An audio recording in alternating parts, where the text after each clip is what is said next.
All Things Mavs. What's going on, Mavs fans? Welcome into All Things Mavs. I'm your host, as always, Jimmy Crowther. Been breaking down all the free agency, all the draft talk, every little thing that's going on with our Dallas Mavericks. And we got some brand new breaking news for you as the Mavs have brought back one of their own in Willie Cauley-Stein. Now, as we talked about a little bit earlier in the offseason, Cauley-Stein opted out of his player option, and everybody was kind of like, all right, well, I guess good luck getting more money. But he did find a bit more money from the Mavs on a 2-year deal worth $8.2 million. You're like, Jimmy, that feels like a lot of money to commit to a guy that only played in 13 games for this team. But here's a good thing. The Mavs get a team option on that second year, so they can kind of decide whether or not they really want to commit an extra $4 million to Willie Cauley-Stein after 1 year. And here's another beautiful thing.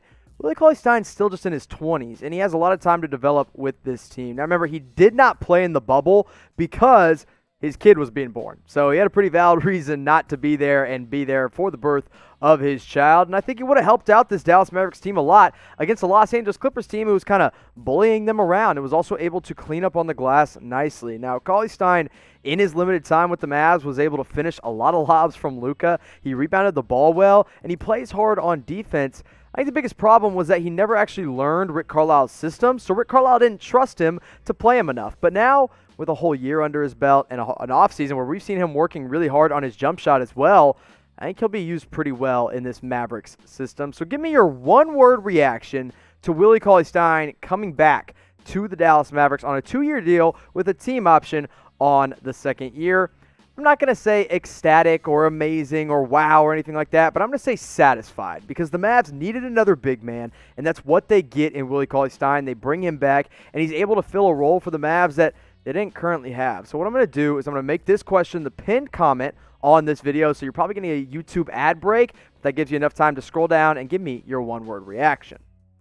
Now, in those games with the Dallas Mavericks, he put up 5 points per game, 4 rebounds, and blocked about 1 shot, finishing 67% of his shots in just 13 games, and his minutes were extremely inconsistent.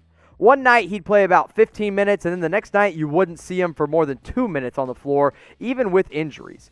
And so what I did is I broke down his 4 best games as a Dallas Maverick for you to kind of show you what he can do when he's given actual time. In Charlotte, a 25-minute game. I'm going to go more in depth on this one in a minute, but that was my favorite game from Willie Cauley-Stein. And then this game against Utah, 4 minutes, and he puts up 8 points on 3 of 3 shooting, and then he never went back in the game. And I was like, Rick, what are you doing? Please play him. He can play the pick and roll, and he's a good shot blocker. And then versus Atlanta, another game in which he gets 25 minutes, and when you see him in that extended role, he gets an extended chance to prove himself as he put up 7 points, pulled down 10 rebounds, and blocked 2 shots against the Hawks, who I guess are now basically a Mavericks rival.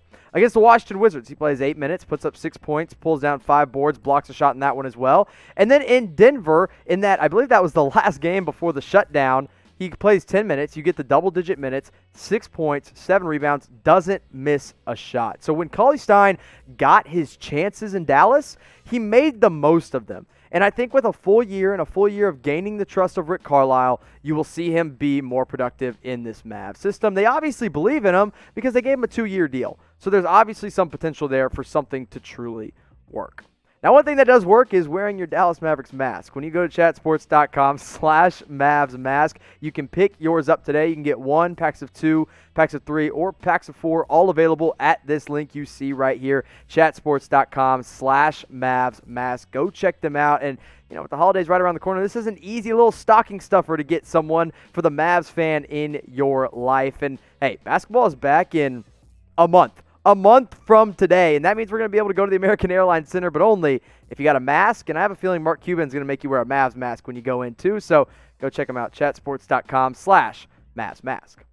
Let's go back to that game where I think I was the most impressed. Actually, I don't think. I was the most impressed by Willie Cauley-Stein, and it was the game against the Hornets. He starts this game against a team that's obviously, pretty weak at the center position, but he scores 15 points, pulls down 10 rebounds, blocks 2 shots, all in a span of 25 minutes. That's the kind of production I believe we can expect from Willie Cauley-Stein in this next year in Dallas as probably the primary backup center, and at least while KP is gone, he could start some games as well. He brings you defense. He brings you that mental toughness. He said it himself on a recent podcast.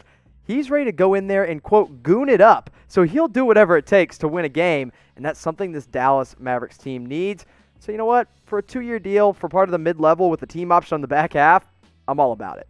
So you look at the big man depth now, and a lot of these guys could play either the power forward position or the center position. Dwight Powell, I think, is kind of locked into the 5 because he hasn't proven that he can shoot. Same thing with Willie Cauley-Stein and Boban. But if those are your 3 guys, kind of going with this bullpen rotation of big men, I mean, that's pretty good if you ask me. You obviously have the uber-efficient Boban Marjanovic. You have the electric rim rollers in Dwight Powell and Willie Cauley-Stein, and Cauley-Stein being really your main rim protector there. Now, Porzingis, he was best suited at the 5, but I don't think he will start there. I think he could start in the 4 and then play the crunch time minutes in the 5. And then, of course, you have Maxi Kleber, a guy that can stretch the floor, arguably your second-best defender on the team. Maybe with James Johnson and Josh Richardson in the mix, he's not your second-best anymore, which is actually a blessing in disguise. But, listen, the starting 5 is going to have a lot of change. It's going to have a lot of adaptability, basically, for Rick Carlisle to make a lot of different moves. And the question becomes, when Dwight Powell is healthy, is he going to start, or is he going to be that really main backup to Kristaps Porzingis in the 5? So let me ask you this question. When the season begins, and let's say they're both healthy. I know KP is not going to be healthy right from the jump, but when both are healthy, who do you want starting at the 5? Now, KP is going to start either way. He's either going to start at the power forward position or he's going to start at the center position. But who do you want starting in the middle? If you want Dwight Powell, type DP. If you want Kristaps Porzingis, type KP. And now here's the thing with KP is that you put him there and you can also mix in Dorian Finney-Smith at the small ball 4. If you put in Dwight Powell, then you go a little bit bigger. So just let me know which one you would rather have in the comment section. Now, I know a lot of you are probably like, Jimmy, that's too many roster spots. We have too many people coming back. How is this going to work? Well, luckily, our good friend of the show, Brad Townsend, actually tweeted this out this morning, or this afternoon, I should say, and said, I'm told that the Mavs do, in fact, have 16 players committed to guaranteed contracts, plus Tyler Bay and Nate Hinton on 2-way deals, and Freddie Gillespie on an Exhibit 10 deal. That means someone will be cut eventually, and sources say it will be a competitive training camp. So, listen, you can go into training camp with up to 20 players. And that's what the Mavericks probably plan on doing, and they'll have to cut it down to 15 before the start of the season. And the moves the Mavs have made, and I've tweeted this out on All Things Mavs. You can go follow me on Twitter at all_things_Mavs. I tweeted it out. The Mavs offseason has not been sexy by any means, but it has definitely done what they've needed to do. They have done what they needed to do by getting more defense. They've gotten a little bit bigger. Maybe they didn't add a playmaker that they wanted to, but they also left cap space open for next season. And now this lineup and the depth on this team looks a little bit stronger.